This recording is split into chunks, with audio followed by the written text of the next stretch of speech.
Sharply rising pancreatic cancer rates is a sign of American toxicity?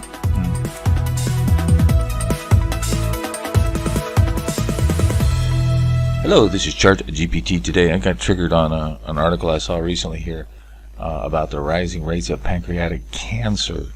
So let's get right into that chart to see what we're talking about here. And you can see here from the early 2000s to 2020, the pancreatic cancer rates or new cases and deaths are just rising and rising and rising. So the kind of question is, okay, well, what's causing this? A lot of people well, first of all, a lot of people are blaming COVID for that, but this has been rising for quite some time, even pre-COVID.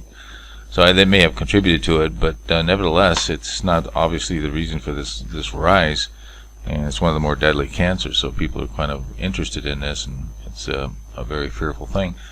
First, I think you might look at, well, maybe it's the pollution. There's been a lot of fires, but again, this is recent. Some of the top U.S. cities with the worst air pollution is in California, on the west coast there, up in Alaska, even Arizona, and these are mostly smoke-related pollutions. However, pollution overall over the last 20, 30, 40 years have been on the decline, even though it's kind of leveled out here recently.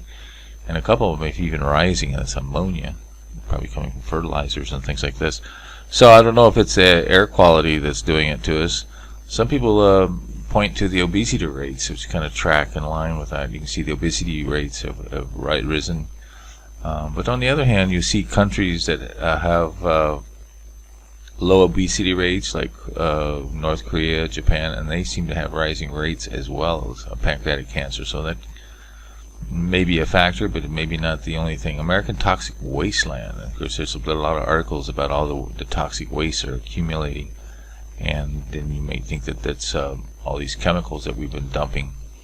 Then we should see that probably on a global basis, where there's less toxicity, perhaps in countries that don't have these kind of dumping effects, but I'm not sure that's true either. Of course, I talked about the lead in the pipes.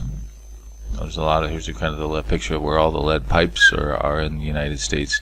Maybe that's contributing to it. Here's one that a lot of people are pointing to, and that's food.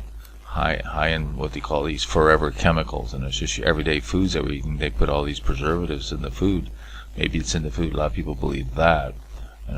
That's kind of a thing going on here. So you take a look at this overall pancreatic incident rates globally here, and you can obviously see that it's mostly westernized countries that have a lot of these kind of dietary foods. And you think about the toxicity dumps in some of these Asian countries, and they have a lot of toxic stuff on the land, and they don't seem to have it. And obesity rates, Japan is not that obese comparatively. So there's something specifically in Western countries.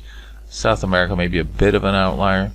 So we've had studies, so people are trying to figure out what's going on, and you can see the number of studies trying to link cancers to food, and they've been on the rise, and so a lot of people are doing researches, but nothing seems to happen. That being said, there's a company from The Economist that the retracted biomedical science papers have been on the steady rise. So can we trust these studies? So this kind of brings to the broader issue here: is can we really trust these studies? And obviously we don't know. We just kind of postulate, but some of the correlations don't seem to match relative to the global rates of that. So what do you think?